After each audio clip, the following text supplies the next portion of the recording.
presentado como una antítesis de la fantasía, espiritualidad e inocencia que marcaba a sus compañeros más cercanos, Aang y Katara. Sokka se ganó nuestro cariño al instante con sus bromas y con el crecimiento posterior que atravesó, siendo la más clara representación humana en el mundo Avatar, ya que no tiene ningún poder o habilidad especial. Es, como él bien lo dice, solo un chico con su boomerang, y es así justo como lo queremos. Muy buenas a todos, mi nombre es Nico y sean bienvenidos a un nuevo video de Legado Avatar y al análisis de personaje de Sokka. Como siempre los invito a dejar su me gusta al video y suscribirse al canal, y ya sin nada más que decir, comenzamos. Cuando pensamos en Sokka, pensamos en sus chistes, en sus momentos más divertidos, en su boomerang y finalmente también apreciamos el gran desarrollo de personaje que tiene. Sokka es, en esencia, un espectador más, pues es una persona que nació sin poderes, pero eso no lo detiene de convertirse en uno de los personajes más inteligentes y mejor preparados de toda la serie. Al inicio, sin embargo, le cuesta mucho encontrar cuál es su lugar en esta aventura que ha iniciado con Katara y Aang, con su personalidad testaruda, queriendo autoimponerse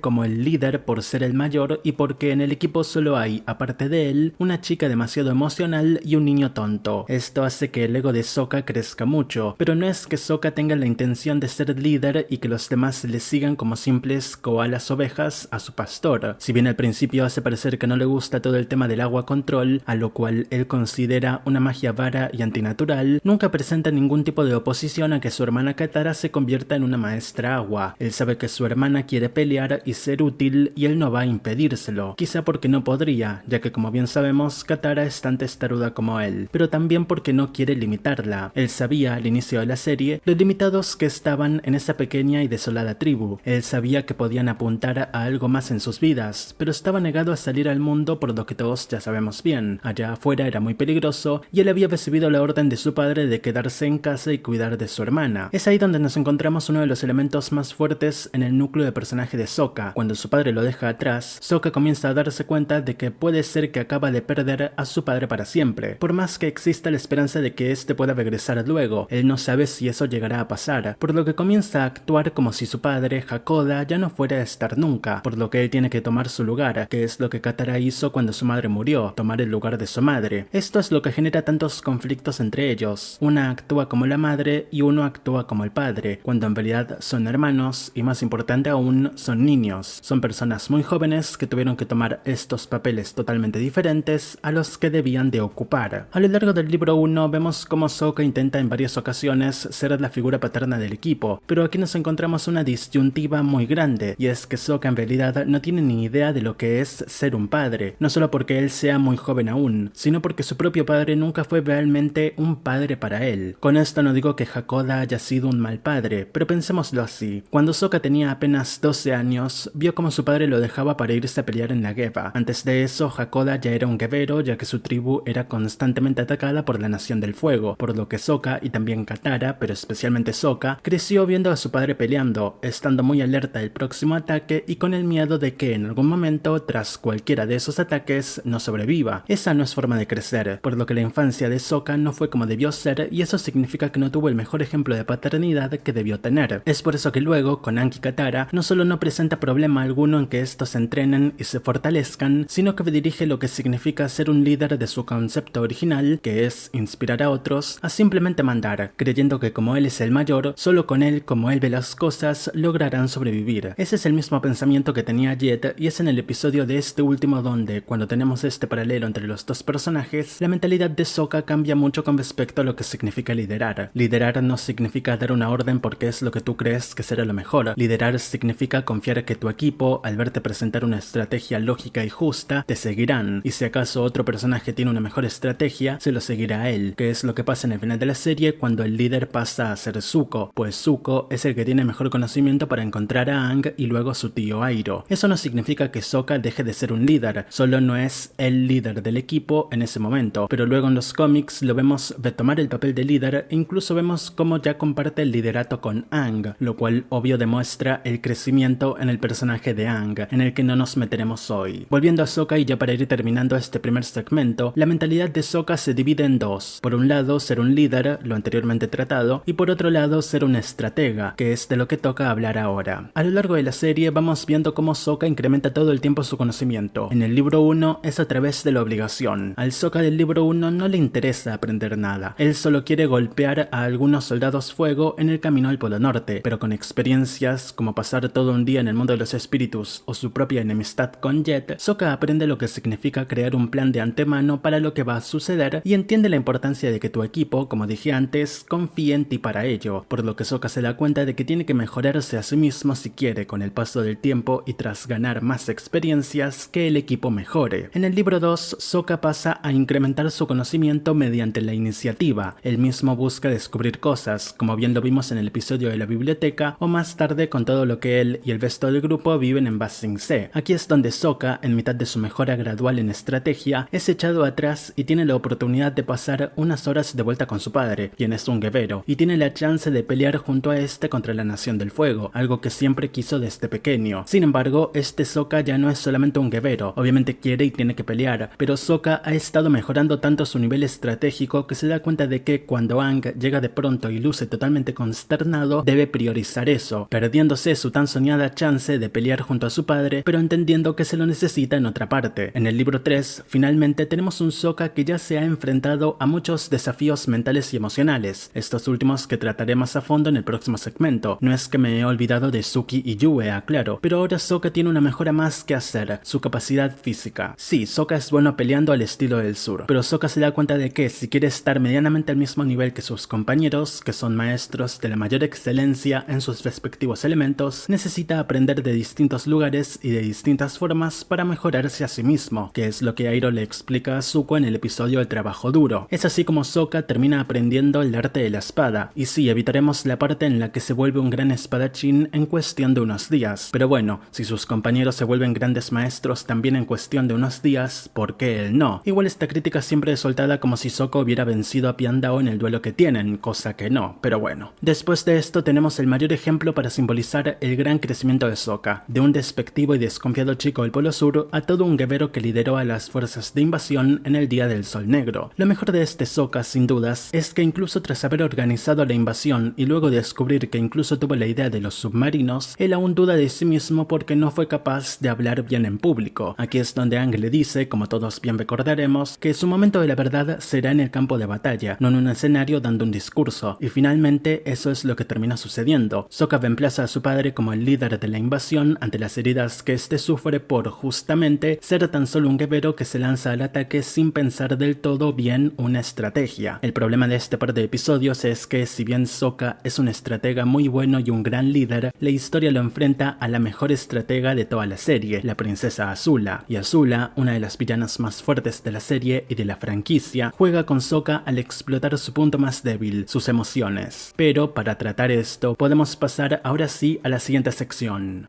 El aspecto emocional de Sokka es uno muy complejo, pero que es muy poco explorado. Previamente ya mencioné todo lo que sufrió internamente cuando su padre se fue a luchar, y no es momento de hablar de todo lo que sufrió cuando murió su madre, eso se queda para la próxima sección. Ahora vamos a centrarnos en las mujeres de su vida, exceptuando a Kaya, su madre. Bajo lo que entiendo y observo a través de la serie, las mujeres de la vida de Sokka son tres: Katara, Suki y Yue. No, Ty Lee no aplica. Toph tampoco, esto no es sobre shippeos. El cambio mental más obvio en Sokka en cuanto a lo que una mujer se refiere es el de Suki, claro está. Al inicio de la serie Sokka era bastante machista, pero no por ello misógino. Sokka creía en la superioridad combativa del hombre por sobre la mujer, de ahí que le costara creer que Suki, una chica, lo hubiera vencido, justificándose en cosas como que lo tomó por sorpresa, lo cual luego solo lo deja aún más humillado cuando técnicamente sí está preparado para recibir un ataque y no es capaz de evadirlo. Sin embargo, y a pesar de todo esto que es bastante justificado juzgar, Sokka no odiaba a las mujeres y para nada creía que éstas no podían pelear. Como dije antes, Sokka nunca presentó ningún problema en que Katara quisiera aprender agua control. Él estaba demasiado enfocado en querer hacer lo suyo y ya está, pero claro, aunque no nos lo dicen directamente, puede que Sokka se creyera más fuerte que su hermana, cosa que podría ser bien debatido, ya que si bien los poderes de Katara al inicio eran torpes por su inexperiencia y falta de práctica, igualmente esta Katara podía congelar matar a varios soldados y cosas así. Pero bueno, volviendo a Sokka, el punto es que él se creía demasiado bueno para lo que en realidad era, por lo que si su dominio combativo era mediocre, el de una chica no podía ser jamás superior a mediocre. Suki le cambió esta ficha, y algunos dicen que fue para mejor, pues si no lo lograba, luego la que se encargaría de hacerlo sería Toph, y solo diremos, pobre Sokka si le tocaba una situación así. Ahora, un análisis que me parece muy interesante destacar de Sokka y Suki en el libro 1 es el aspecto romántico. Ellos se gustaron entre sí en ese primer y único episodio de toda la temporada en el que se vieron. Digo, obviamente Suki le da ese beso al final y él se pone colorado, pero siempre encontré curioso que el Sokka haya comenzado desde este punto por, obviamente, la relación que mantiene Sokka con Yue en el final del libro. Ante esto, la explicación más lógica que encuentro es que Sokka quizá pudo sentir algún tipo de atracción hacia Suki apenas esta le dijo que no tenía que verla solo como una guerrera, sino también como una chica con sentimientos y todo eso. Pero luego, cuando tanto él como su grupo se van de la isla y continúan sus aventuras, Sokka, por así decirlo, descarta a Suki de su vida porque él está acostumbrado a que las personas en su vida no estén muy presentes, como bien podemos traer de nuevo el ejemplo de su padre. Sokka entiende que vive en un mundo difícil y también entiende su posición como un viajero compañero del Avatar, que no puede asentarse en ningún lugar y desarrollar sentimientos por nadie, por lo que olvida a Suki y de ahí luego cuando llega al Polo Norte se enamora tan instantáneamente de Yue, porque para él Suki nunca fue una verdadera posibilidad, y eso nos lleva a cuando, en el libro 2, Sokka vuelve a visitar la isla Kyoshi y pregunta por Suki, dispuesto a establecer una relación o algún tipo de contacto con ella, por más que sepa que luego deberá continuar con sus viajes junto al Avatar. Y de forma inevitable tengo que ponerme ya a hablar de Yue, pues a Sokka le pasa que estos dos intereses románticos se le combinan. Evitaré mencionar que quizás su relación con Yue es algo artificial, pero vamos, son adolescentes, se atrajeron físicamente y empezaron a tener citas, luego surgiendo todo lo de Yue comprometida y tal, pero no hay que ponernos tan estrictos pidiendo un desarrollo amoroso serio. Puede que Sokka viera a Yue en el episodio El Maestro del Agua Control, por lo menos, como una chica linda con la que podía pasar mejor sus días en el Polo Norte y ya, luego seguiría sus viajes y quizá no volvería a verla nunca. Lo que este final de temporada nos transmite con el Yuka es el dinamismo emocional que se vive en tiempos de Geva y el cómo estos jóvenes se están enfrentando a problemas tan grandes que necesitan de algún tipo de distracción o escape. No creo que Sokka haya llegado a amar a Yue, pero sí que sintió por ella un muy profundo cariño y sobre todo mucha empatía, quizá por su deseo interno de por fin lograr proteger a alguien, tras fallar en proteger de muy pequeño a su madre, o como venía fallando toda la temporada en proteger a su hermana y al joven Avatar. Por el lado de Yue, no sé si este personaje necesitaría su propio análisis, déjenmelo saber en los comentarios. Volviendo al libro 2, Sokka se enfrenta a la pérdida de Yue cuando ve a la propia Yue en el pantano brumoso. Sin embargo, Sokka no se enfrenta a la visión de Yue, sino que la evade e incluso luego, cuando Hu explica su significado, también hace oídos sordos y hasta interrumpe a Aang cuando la lección ya le pareció demasiado larga. Sokka deja totalmente abierto este problema para el futuro, y el futuro, como bien sabemos, siempre llega. En el caso de esta trama, llegó en el episodio del Paso de la Serpiente, cuando Sokka tiene una clara obsesión por querer proteger a Suki por haber fallado en proteger a Yue. Sokka no es capaz de besar a Suki en mitad de la noche, con la luna misma presente en aquel famoso y trágico plano, pero luego se redime a sí mismo cuando sí que le da un gran beso a Suki a plena luz del día. Ahora bien, en todo esto, el desarrollo de personaje que Sokka recibe es desde muy poco tirando a nulo, ya que nunca detienen a Sokka para que éste explique lo que sintió y que lo impulsó a finalmente sí que besar a Suki. Quizá fue el deseo de no perder el tiempo como si lo perdió con Yue, pero es algo que ya es total suposición. Sokka es un chico más lanzado y directo, lo cual coincide con cómo es Suki de hecho, así que podemos decir ya por último que son tal para cual. En el libro 3 vemos a Sokka y Suki juntos en varios episodios y los vemos dar forma, ahora sí, a una relación formal. Ellos no son como Katara, que le pidió a Aang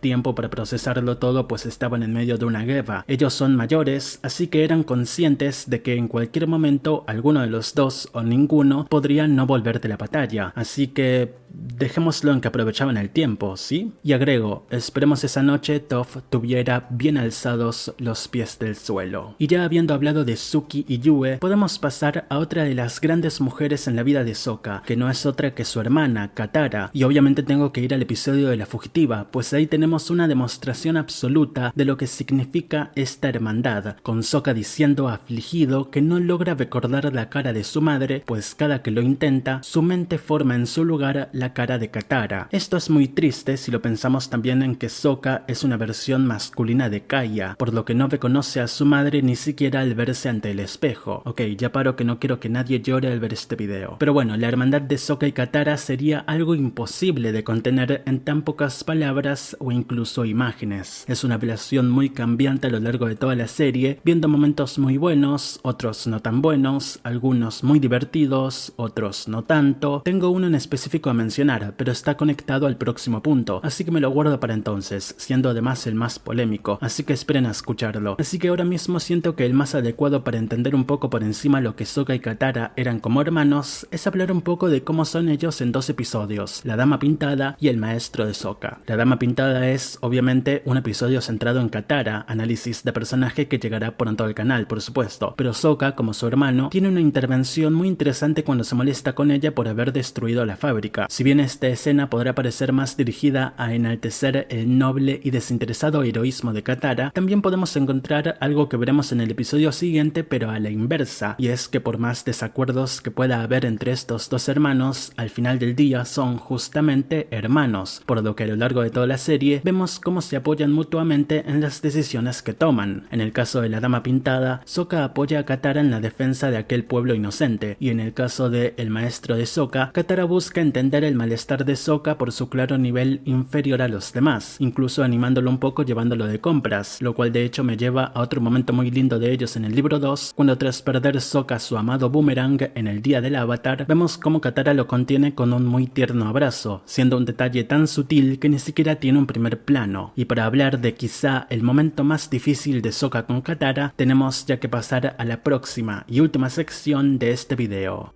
Si todo lo anterior fue poco explorado en profundidad, la pérdida de Kaya para Sokka fue algo casi en lo absoluto tratado, pero que involucra, por supuesto, una de las escenas más polémicas de Katara en el libro 3. Cuando está a punto de irse a vengarse del hombre que cometió el crimen, Sokka se queja por ello y en un muy dramático ida y vuelta, Katara le dice a Sokka que quizá él no amó tanto a su madre como ella lo hizo, algo que claramente duele mucho a Sokka. Y ¿cuál es mi punto al mencionar todo esto? Pues que a Sokka aquel dicho le duele porque sabe que es cierto. Y sí, aquí posiblemente varios de ustedes estén sorprendidos, quizá por esto que estoy diciendo, pero sí, coincido con Katara. Quizá Sokka no amaba tanto a Kaya como Katara lo hizo, y hay un buen argumento para sostener este tipo de acusación tan poco empática, y es que mientras que Katara perdió a su figura parental principal, su madre, Sokka perdió a su figura parental secundaria, ya que su padre, Hakoda, siguió vivo. Quizá esto contradiga lo que dije antes de que cuando Hakoda se va a pelear, Sokka siente que su padre murió o podría no volver nunca, pero tengamos en cuenta que Kaya muere cuando Sokka tiene unos 9 años, mientras que su padre se va cuando Sokka tiene unos 12, además de que si bien Hakoda se va, deja a Sokka con un propósito, el de proteger a su hermana, es decir, convertirse a la larga en un guerrero defensor y líder. No me meteré en muchos detalles de cómo afectó a Katara la muerte de su madre, pues, vuelvo a decir, aún no es tiempo de su análisis, pero en la serie misma tenemos 1000 veces demostrado que Sokka no sintió de la misma manera que Katara la pérdida de su madre, porque mientras que Katara perdió a su modelo a seguir y tuvo incluso que ocupar su lugar en varios quehaceres y preocupaciones emocionales, Sokka siguió sin ofender jugando al soldado, haciendo su fortaleza de nieve con su boomerang, su ejército de niños y tal. Con todo esto no intento minimizar su dolor, sino intentar explicar que su dolor fue distinto al de Katara, pues la propia cultura, incluso de la tribu Agua, trata distinto a los hombres y las mujeres, con los hombres debiendo permanecer fuertes y serenos ante cualquier adversidad, mientras que las mujeres tienen más vía libre de expresar sus sentimientos, algo no muy diferente a nuestra propia sociedad de hecho. Así que incluso aunque Sokka haya sentido distinto el dolor por la pérdida de su madre, podemos justificarlo en que esto se debió a que estaba sacrificando el llorar y debombarse para poder sostener a Katara, quien a su vez que lloraba y se debombaba también estaba sosteniendo a Sokka en otros aspectos, volviendo a esto de que ellos ocuparon papeles que no les correspondían y sus infancias se vieron enormemente perturbadas. Se me vienen a la cabeza más argumentos del por qué la pérdida de Kaya fue más grave para Katara, pero de nuevo ya llegará su video y no quiero ni pensar aún en cuánto va a durar.